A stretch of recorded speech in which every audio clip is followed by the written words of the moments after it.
All right. Back in this thing. Another day. There. I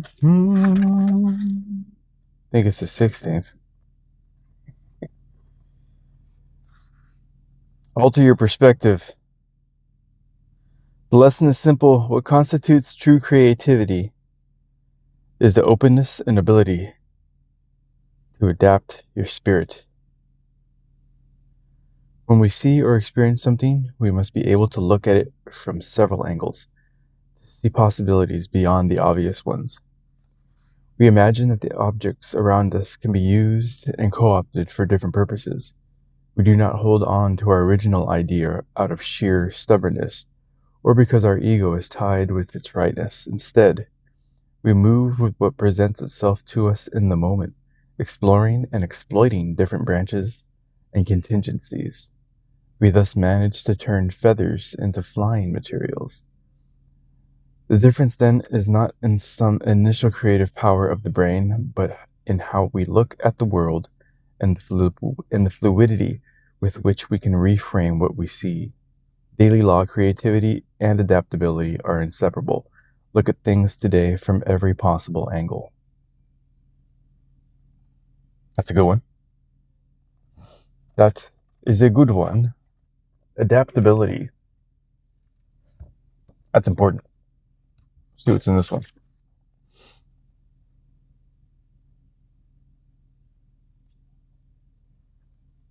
It's just the first paragraph I saw. Do not mistake cheapness for perfect economy. Armies have failed by spending too little, as often as by spending too much. When the British attacked Turkey during World War I, hoping to knock it out of war and then attack Germany from the east, they began by sending a fleet to break through the Dardanelles Straits and head for the Turkish capital of Constantinople. The fleet made good progress, but even so, after several weeks, some ships had been sunk, more lives than expected had been lost, and the venture in general was proving costly. So the British called off the naval campaign, deciding instead to land an army on the peninsula of Gallipoli and fight through by land. That route seemed safer and cheaper, but it turned out to be a months-long fiasco that cost thousands of lives and in the end led nowhere, for the Allies eventually gave up and pulled out their troops. Years later, Turkish documents were uncovered and revealed that the British fleet had been on the verge of success. In another day or so, it would have broken through and Constantinople would probably have fallen. The whole course of the war might have been changed, but the British had over-economized. At the last moment, they had pulled their punches worrying about cost.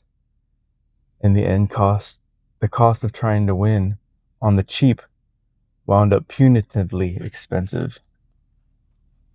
Yep. Quality over quantity. That's what I get from that. Yep, always err on the side of quality, no matter what. There's no such thing as more for less.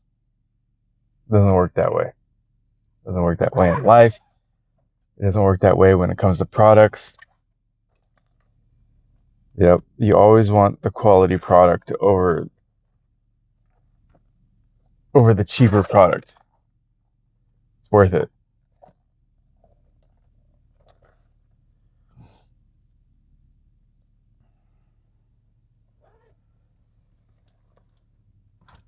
That's a little bit of a expansion of perspective, I guess you could say, that I've come to learn. Yeah, you don't want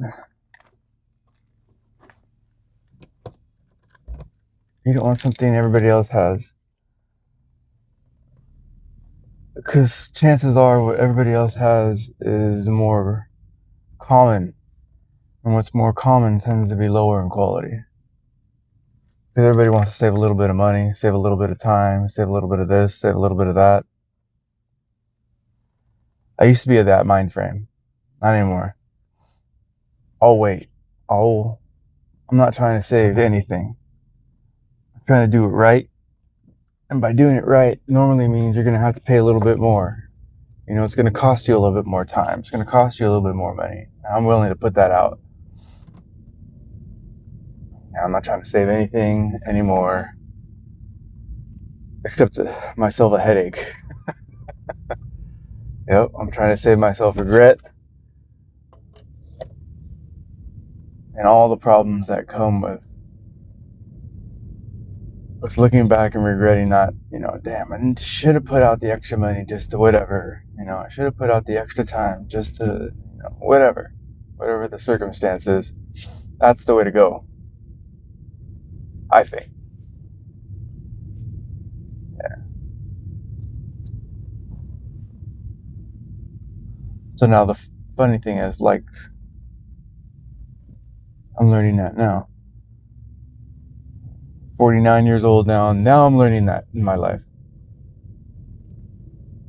But at least I learned it. Like, even this car. I've never had a BMW before. My first car was a Volkswagen Bug.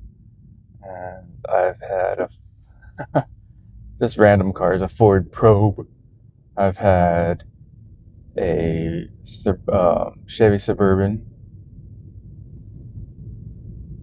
Let's see, what else? I had a little Scion XB. My girlfriend's car was an Infiniti. And now I'm in a BMW. But right away, the build quality in a BMW, you could feel it right away. Is much. I had a Honda Civic. But yeah, those other cars feel like, I don't want to say cheap, but just not as solid. I think would be the best way to explain that.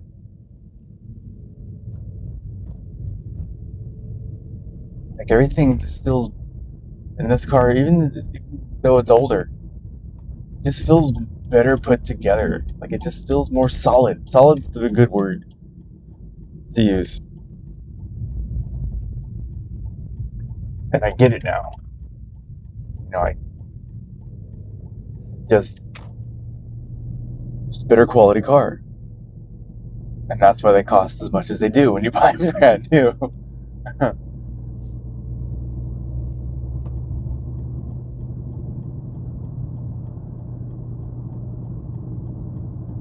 I'm pretty sure that goes for people also. There are people out there that are just better put together, mentally and physically. And yes, it's going to cost you more to attain them. Normally that cost is you leveling up your game. You must attain their level. I know it kind of sounds elitist, but it's true. This is the truth. I guess that's the reason why, long time ago, families were very careful about who they married their offspring to. Who they allowed that. You were merging two families.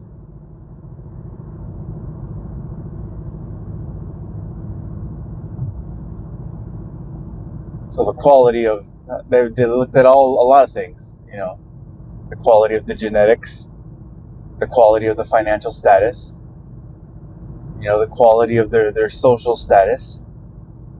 All these things played into whether or not families would come together. They just wouldn't allow people to just marry anybody. There are cops about why. Nothing to do with me.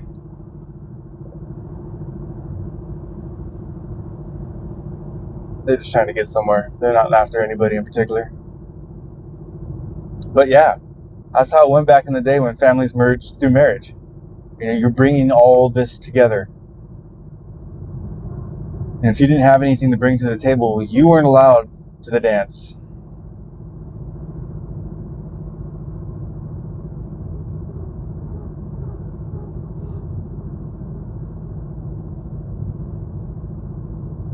So I get it.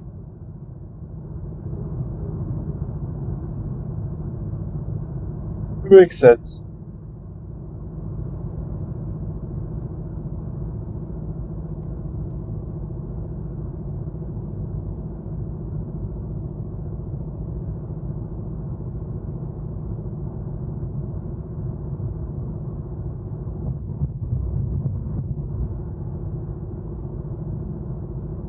And then what was the daily law? Broadening your horizons.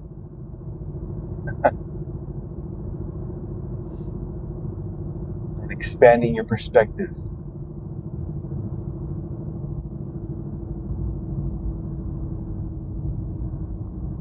That falls under the think different category, if you ask me. Apple's old slogan, think different. Keep thinking the same thoughts. You will have the same reality for the rest of your life. Nothing will ever change. That's why I'm glad I was fortunate enough to have my thoughts changed, to put it lightly.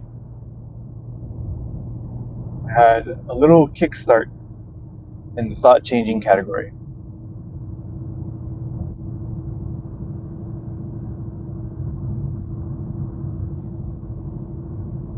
I think that's why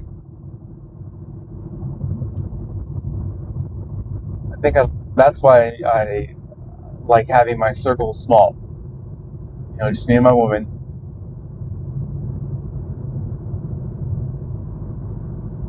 I don't want to allow myself just to fall back into the old habit of mind. Like everybody's like that. How I see the guys, how I see the women. They're all kind of the same. I don't want to be the same. First of all, none of us are the same. Really. We are all completely different. Even identical twins will have different personalities.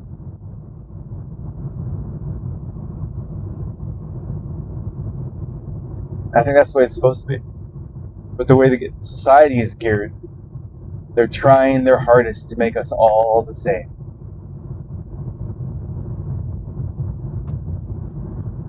Well, they, quote unquote, they get to be different.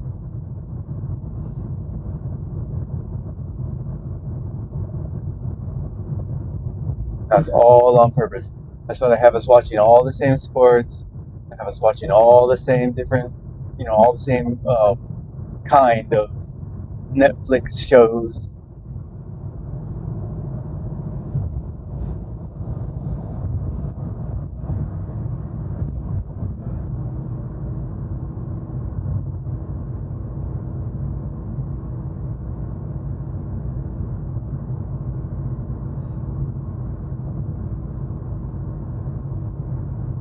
And I just don't want to take part in any of that. I have zero interest in it. First of all, all that's just fun. It's not. I find no entertainment in the entertainment they're trying to thrust at us these days.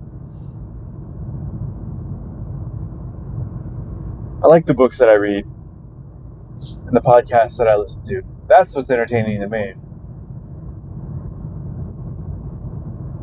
It's funny. I think it's funny they don't entertain. They don't advertise podcasts the way they, would advertise everything else they want you to watch.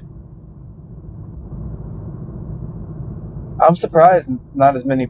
I'm pretty sure a lot of people listen to podcasts, but if they do, at least the people I'm around, they sure don't talk about it.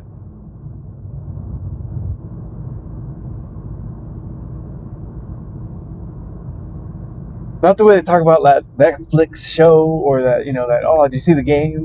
Whatever the game is. I don't even know what sport's playing right now. That's how out of the loop I am. What are we in? March? I'm pretty sure the NBA is going. Yeah, I see LeBron stuff. Clips of that guy flopping around like a big crybaby.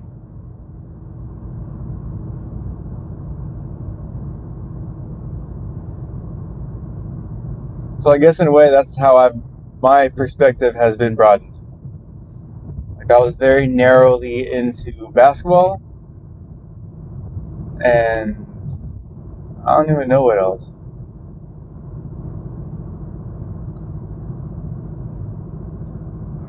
What was the last show that I really got into? I don't even know. Breaking Bad, I guess. A long time ago. I was way behind on The Sopranos. Caught up with that. Binge watched that. That was a great show. But and once I found podcasts, all that stuff just seemed just unengaging. I just doesn't grab me.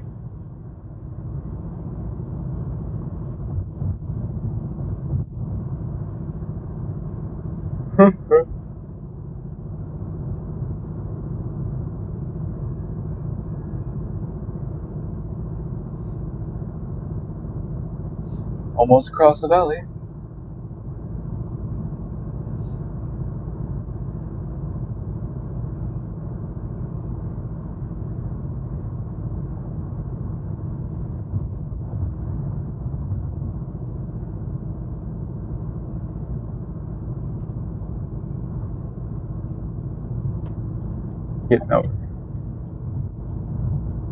Getting over and out of everybody's way.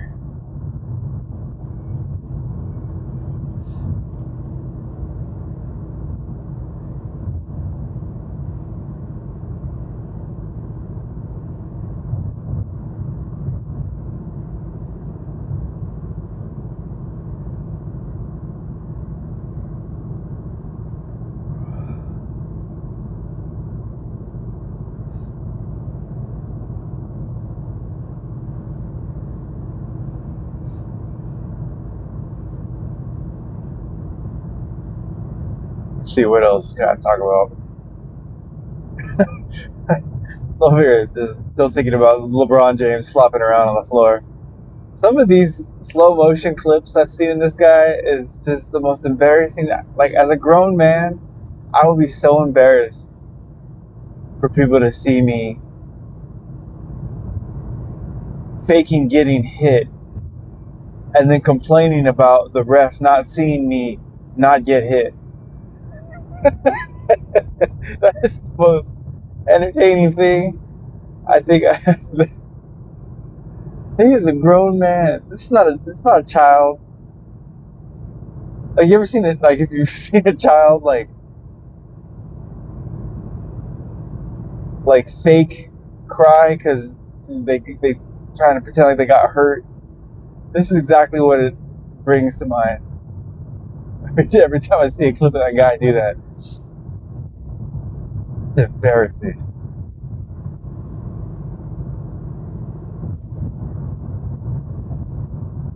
That childish little ritual that he has all the team doing at the beginning.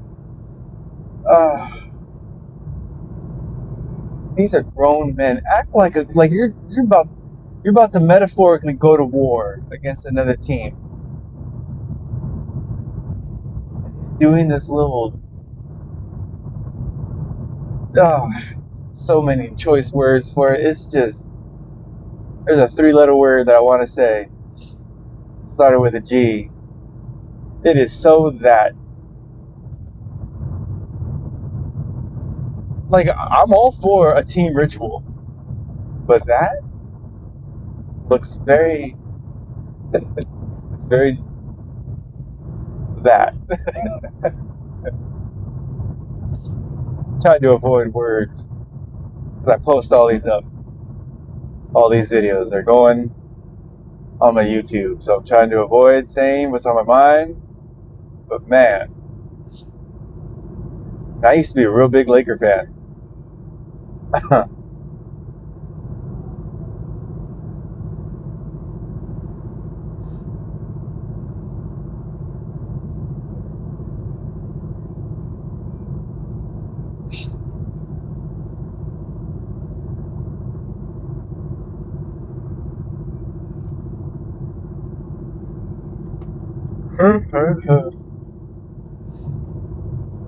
See what else is going on in the world. Everybody's still talking about World War III. I see a lot of people siding with Iran. That's what you get. You can't hide any activity these days because of the internet. Everything's in the daylight now. I was talking to my buddy about this. He was like, a lot of people are siding with Iran. I'm like, yep, they sure are. That's happening.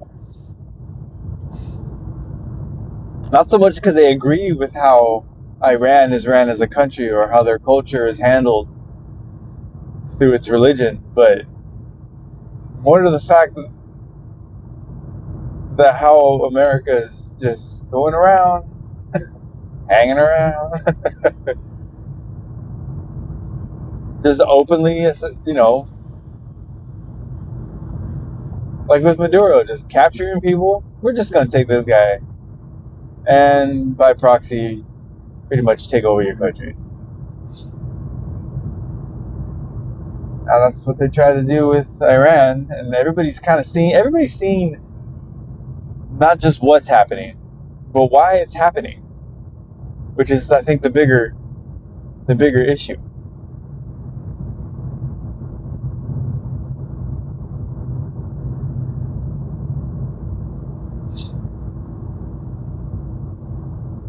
And I've always been a big proponent of karma.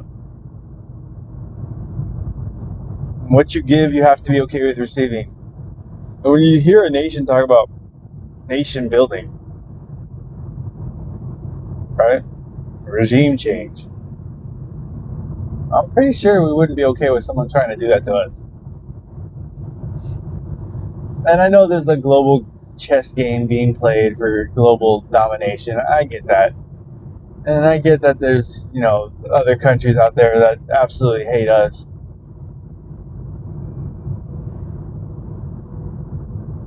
There's probably a reason for that. We do tend to meddle.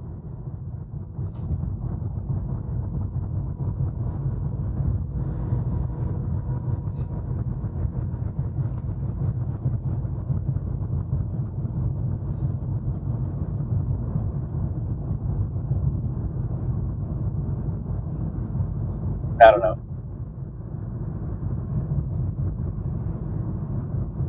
And I do prefer the country I live in. But there's drawbacks. There's drawbacks to unrestrained freedom. If you don't have guardrails to bump into, you are going to hit the extremes of what freedom has to offer. And that can get slippery real quick.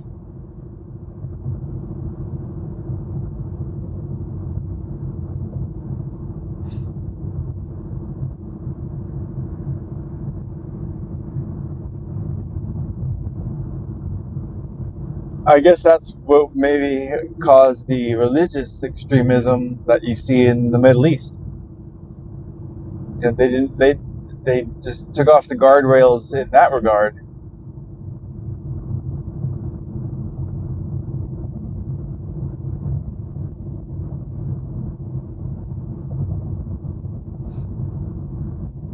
And then over here you have people like, who is it, Ted Cruz, saying that the phrase "Christ is King" is, I think, what did he say? I think he said, if I'm not mistaken, that saying the term white supremacy saying the term Christ is King is white supremacy. I think that's what he said. That's crazy.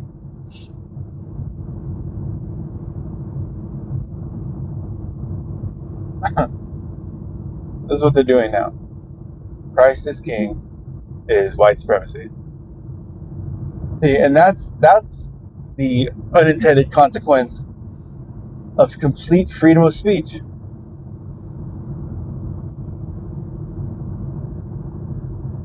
See, the extremes are never good. There's your proof. And me being a troll, I jump in the comments section right away. Because the first time I heard somebody say that, I was like, what?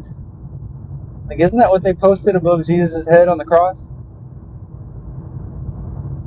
It said, Jesus of Nazareth, King of the Jews.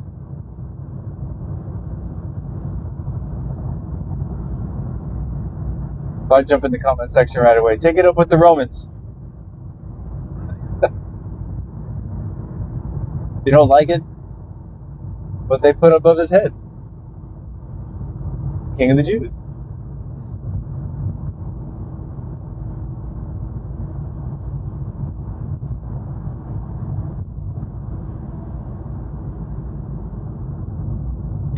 Candace loves to say that.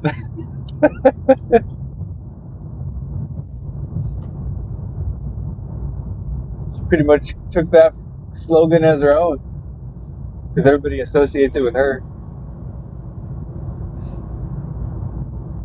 But the Romans started it.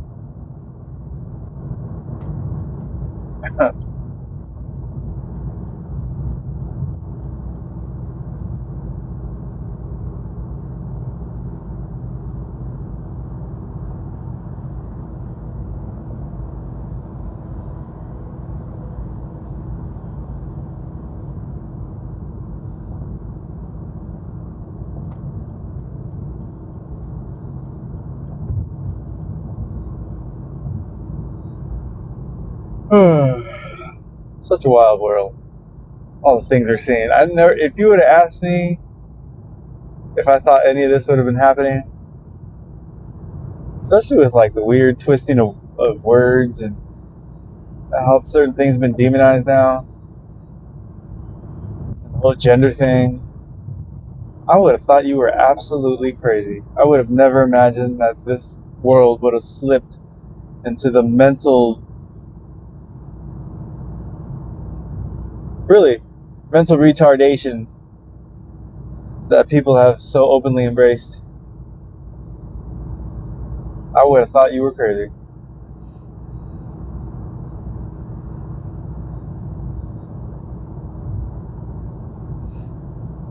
Even the demonization of the use of that word has a very specific meaning. To retard something, like flame retardant, right? That's the word doesn't just mean, special needs people. They don't own the word.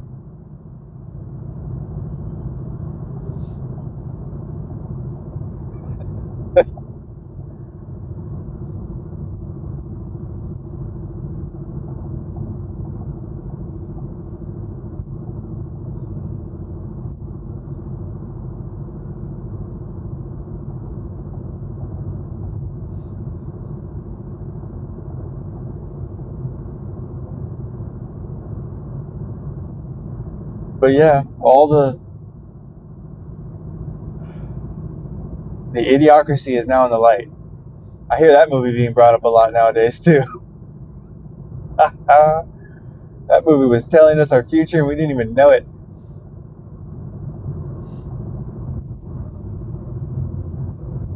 Yep. I don't even remember when that movie came out. Like in the early 2000s ish, somewhere around there. What, 2005 maybe? Before 2010, I would guess, is when that came out.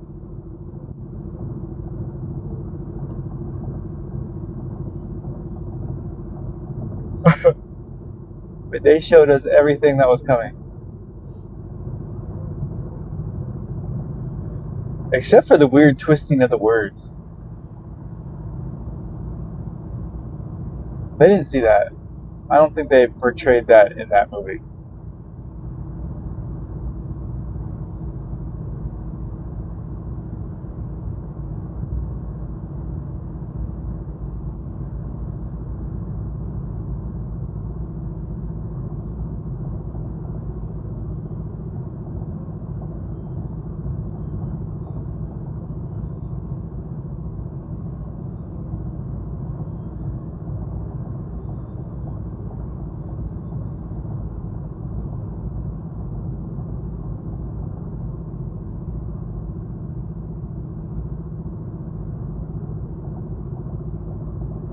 Well, this is the final stretch to my job.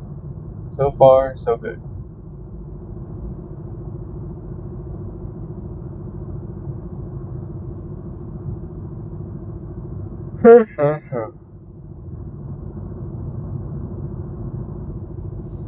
Yeah, you're gonna have to go around. And you are not gonna make me go any faster.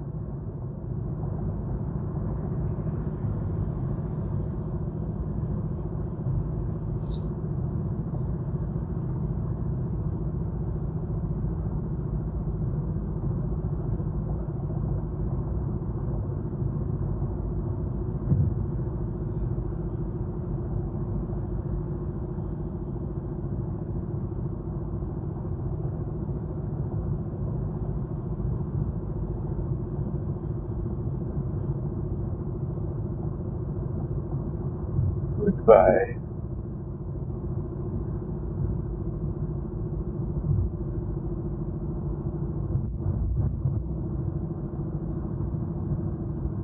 Alrighty.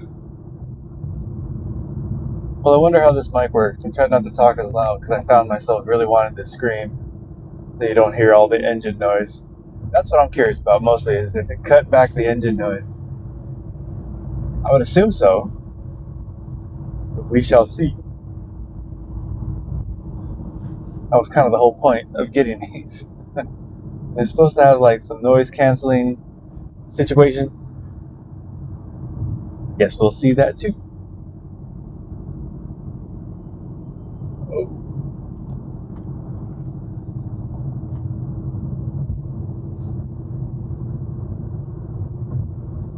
Go around you guys real quick.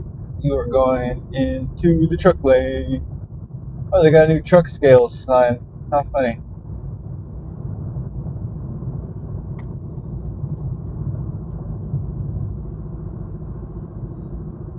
At least it looked new.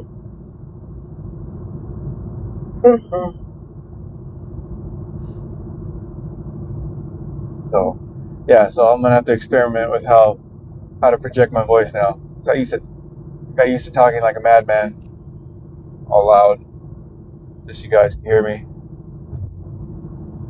And now I'm just talking like someone sitting next to me. That's what I'm kind of imagining. So we'll see how this level of vocal volume pans out. Yep, what did we learn today? We learned to broaden our perspective, but don't go extreme with it. Because all of a sudden, Christ is King will be white supremacy.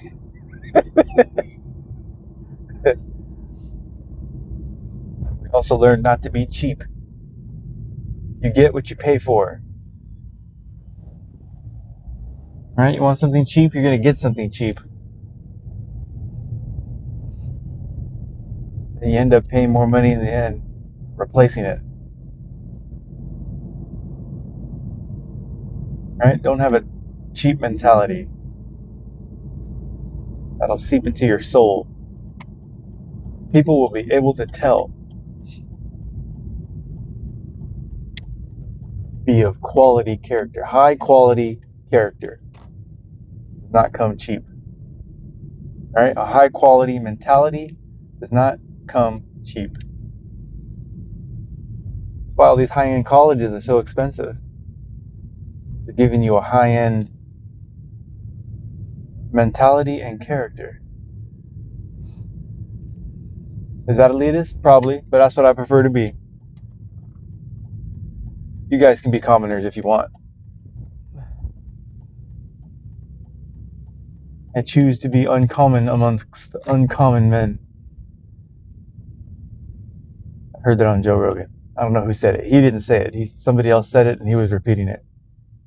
You must strive to be uncommon amongst uncommon men. Be an outlier. I like that word.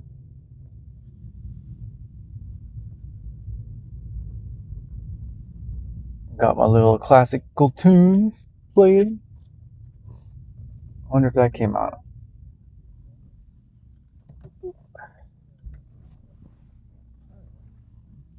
Mm-hmm. And here I am. Safe.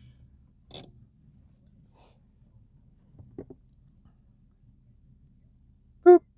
KUSC.